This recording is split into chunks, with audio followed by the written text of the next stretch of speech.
Se você não souber isso, você vai errar a questão no Enem. Agora, do que se trata a racionalização dos denominadores? Para você começar a pensar nessa matéria, você tem que entender o que é um número racional e principalmente o que é um número irracional, porque você vai racionalizar o número. Então eu vou dar alguns exemplos aqui, vou esclarecer para vocês o que é um número irracional. Eu vou dar alguns exemplos: raiz de 2, raiz de 3, o próprio π, que todo mundo conhece. Qual é a característica do número irracional? O número irracional é uma dízima não periódica. Falei grego, mas já explico. Dízima não periódica é o desgraçado que é infinito, mas não tem sequência. Então, o que seria uma dízima periódica? Vamos lá, ó. 0,2222. Tem sequência, né? É 2 o tempo inteiro. Isso aqui é racional. Outra dízima periódica. 0,151515. Tem sequência. Isso aqui são números racionais. Quem é o irracional? Deixa eu apagar aqui, pegar meu apagador, vocês já estão acostumados. Quando chegar a 1000 inscritos, a gente vai ter apagador. Por enquanto, é isso aqui que vocês merecem. O que é um número irracional? 0,13571922,4. Que sequência tem nisso aqui? Nenhuma. Não há sequência nenhuma a ser observada. E isso define um número irracional. É uma dízima, número infinito, não periódica. Não há repetição, não há padrão, certo? E como é que a gente identifica isso? Vou pegar o apagador de novo? De forma mais simples, tá? Macetezinho. Todas as raízes quadradas não exatas são números irracionais. O 2 tem raiz? Não tem. Irracional. O 3 tem raiz? Não tem. Irracional. O 4 tem raiz, se você quer não, tu é burro, porque tem. Mas o 5 não tem raiz, irracional. E o π é o mais conhecido. Então, a racionalização dos denominadores, na verdade, é não permitir que um desgramado desse esteja no denominador. E se você está nesse vídeo se perguntando o que é um denominador, faz outra coisa da vida, tá? Você tem que saber o que é a porra de um denominador, mas vou explicar, presta atenção. Fraçãozinha, hein? Numerador é o de cima, denominador é o de baixo. Então, o que não é permitido? Um número irracional, por exemplo, estar embaixo. Em cima pode. Eu posso perfeitamente escrever isso aqui, ó. Raiz de 3 sobre 3. Isso aqui, check. Isso aqui é permitido. Isso aqui não. E como é que a gente faz para retirar esse número do denominador? A gente tem 3 modelos básicos. Na matemática é muito difícil você dar uma regra absoluta. Mas pro Enem, se você souber esses 3, é o suficiente para você se virar, tá? E a gente vai falar desses 3 modelos passo a passo, como a gente faz. Se você assistiu o meu vídeo de proporção, você vai entender o que eu vou fazer aqui agora. Se você não assistiu esse vídeo, clica no card aqui acima, vai lá assistir porque vale a pena e faz parte do conhecimento que você tem que ter para chegar aqui, ok? Então, como é que eu vou tirar esse número irracional no denominador? Se eu multiplicar o numerador e o denominador pelo mesmo valor, eu tenho uma fração equivalente. Representa a mesma coisa, certo? Logo, eu vou multiplicar pela própria raiz quadrada do denominador. E por que eu vou fazer isso? Acompanha comigo. Raiz de 5 vezes raiz de 5, você tem 2 maneiras de pensar. Ou é raiz de 25, que tem raiz quadrada, ou uma coisa vezes ela mesma é ela ao quadrado.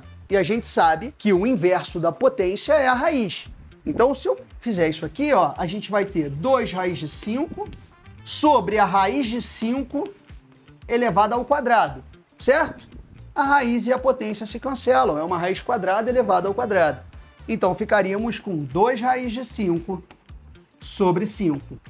Esse é o objetivo. Eu comecei com um número irracional no denominador e ao fim da conta eu tenho um número racional no denominador. Exatamente o que isso aqui vai fazer. Esse modelo é o mais simples deles. Nós temos mais 2 ainda. Ah, Rodrigo, beleza, eu entendi que toda raiz quadrada que não dá resultado exato é um número irracional. Quais seriam as outras maneiras de eu trabalhar isso? O segundo modelo fala sobre raízes que não são quadradas. Então a gente pode falar de uma raiz cúbica, de uma raiz quarta, enfim. Eu esqueci de apagar que era o primeiro modelo, esse é o segundo. São 3 modelos, a gente vai fazer o segundo aqui e no fim eu vou passar um exercício para a gente aplicar isso, correto? Então vamos ao segundo modelo. Como é que funciona o segundo modelo? Sair da câmera para falar como é que funciona o segundo modelo, né? Como é que funciona o segundo modelo? É quando a raiz não é raiz quadrada. Então, se eu tiver, por exemplo, 3 sobre raiz quinta, vou facilitar a vida de vocês, hein? De 2 ao quadrado. Eu não preciso fazer isso não, tá? Se tiver um 4 aqui, você tem que saber que é 2 ao quadrado. Se tiver um 8 aqui, você tem que saber que é um 2 ao cubo. Mas enfim, facilitei. Como é que a gente faz para tirar isto aqui do denominador? Para eliminar essa raiz, que não dá para ser feita, a raiz quinta de 4 não tem. Então como é que eu vou resolver isso aqui? Novamente, eu vou pensar nas frações equivalentes. E para isso, eu também vou multiplicar em cima e embaixo pelo mesmo valor. Só que dessa vez eu vou acompanhar o índice da minha raiz, novamente uma raiz quinta, acompanhando o que está aqui. E que número eu vou colocar aqui dentro? O suficiente para tirar o 2 daqui, certo? Eu já tenho 2 vezes 2 aqui, são dois números 2. Para chegar a 5, eu preciso repetir ele mais 3 vezes. Porque ficaria 2 vezes 2 vezes 2 vezes 2 vezes 2. E aí sim eu sairia de uma raiz quinta. Então aqui eu vou multiplicar por 2 ao cubo. Sempre em cima e embaixo, tá, gente? Porque eu preciso criar uma fração equivalente a essa, mas com um denominador racional, certo? Então em cima ficaríamos com 3 raiz quinta. 2 ao cubo, 2 vezes 2, 4 vezes 2, 8, certo? Posso escrever 8? Tá errado se eu botar 2 ao cubo? Não, não tá errado. Mas posso botar o 8 também. E aqui, olha como é que é importante a gente ter conhecimento geral de matemática, né? Rodrigo, como é que eu vou saber que isso aqui sai? Eu também já falei em vídeo sobre propriedade da potência. Como é que funciona a propriedade da potência, né? Antes de eu tirar, vou mostrar para vocês por que sai. Isso aqui vai virar uma raiz quinta, certo? De 2 ao quadrado vezes 2 ao cubo, certo? E o que a propriedade da potência nos diz? Bases iguais multiplicando, o que se faz com os expoentes? Soma, né? Então isso aqui, na verdade, é uma raiz quinta de 2 elevado à quinta, né? 2 mais 3 dá 5. Eu consigo simplificar esse 5 com índice, porque aqui é potência e aqui índice da raiz. Simplificando, sobra somente o número 2 no denominador. Então a resposta final seria 3 raiz quinta de 8 sobre 2.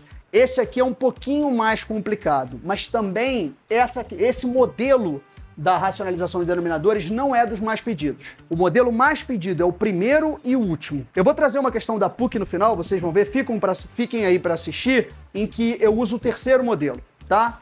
Dos 3, esse é o pior, mas também é o menos pedido. Deem ênfase no estudo, deem prioridade a estudar e saber bem o primeiro e o terceiro modelo, ok? Vamos ao terceiro. Se você chegou até aqui nesse vídeo, comenta denominador para você provar para mim e para você mesmo que você está interessado em passar no Enem, né? Então vamos ao terceiro modelo. O terceiro modelo, por que eu acho ele o pior dos modelos, apesar de não ser muito difícil? Para mim, sou professor de matemática. Para você é difícil, naturalmente. A gente vai trabalhar, sair do vídeo para falar de novo, hein? O terceiro modelo, ele é um pouco mais difícil, porque a gente vai ter que lembrar de uma outra matéria. Olha como é que uma coisa vai linkando a outra. A gente veio aqui pro 9º ano, né, falar de racionalização dos denominadores e a gente vai ter que dar um pulinho no 8º em alguns colégios, outros agora passaram pro 9º para falar de produto notável e fatoração, que virá daqui a pouco nos próximos vídeos aí. Mas a gente vai precisar lembrar um pouquinho, que é o seguinte: quando eu tenho um binômio no denominador, onde um ou os dois termos, tanto faz, eu vou fazer esses dois modelos para vocês, contém um número irracional. Pode ser um só ou os dois serem irracionais. Nesse primeiro exemplo eu coloquei somente um. Eu vou dar o truque, tá? Porque aí vai ter o vídeo explicando como funciona a fatoração, como funciona o produto notável, de que maneira isso vai te ajudar. Não gosto muito de produto notável, dá para resolver de outro jeito, mas a fatoração é necessária. Toda vez que você tiver um binômio... Rodrigo, o que é um binômio? Tu sabe que é um bicampeão que ganhou 2 vezes? Então, desgraçado, tem 2 termos aqui. É binômio, bi é de 2. Então é o seguinte, você tem um binômio e um sinal central, ou mais ou menos. Você vai multiplicar novamente, para que a fração seja equivalente, você tem que multiplicar o numerador, númerozinho de cima, e o denominador, númerozinho de baixo, pelo mesmo valor. Só que eu vou multiplicar pelo mesmo binômio, trocando o sinal central. Isso no truque, tá, gente? Por que isso é no truque? Porque isso aqui vem de um produto notável, um processo de fatoração, que seria a ao quadrado menos b ao quadrado é igual a mais b vezes a menos b. Rodrigo, não entendi. Não é para entender. Vê o outro vídeo. Quando eu fizer o vídeo sobre isso, você vai entender. E aí, como é que a gente vai fazer isso aqui? Primeiro, em cima, a gente vai trabalhar com chuveirinho, distributiva, né? O 2 multiplica o raiz de 2 e o 2 multiplica o menos 1. Então, ficaremos em cima com 2 raiz de 2 menos 2. correto? E embaixo, de novo um truque que não é um truque, mas vai nessa por enquanto. É o quadrado do primeiro número. Qual é o quadrado da raiz quadrada de 2? Porra, é o 2. Que o ao quadrado vai cortar com a raiz quadrada. Então é o quadrado do primeiro número menos o quadrado do segundo número. Meu segundo número aqui é o 1, né? Primeiro número, segundo 1. Né? Então, quadrado de raiz de 2 menos o quadrado de 1, que é o próprio 1. Então, teremos 2 raiz de 2 menos 2. No caso aqui, ficaria sobre 1. Eu não preciso botar sobre 1 uma fração, né? Se é sobre 1... Ah, Rodrigo, e se eu não encontrar essa resposta? Porque eu posso chegar nisso aqui e nas opções eu não ter essa resposta na múltipla escolha. E aí, de novo, é uma referência ao nosso próximo vídeo de faturação em produto notável. Porque nessa situação eu posso ter isso aqui escrito desta forma. Essa mesma resposta escrita desta forma. Que também é um processo de faturação chamado fator comum, que estará daqui a pouco num próximo vídeo.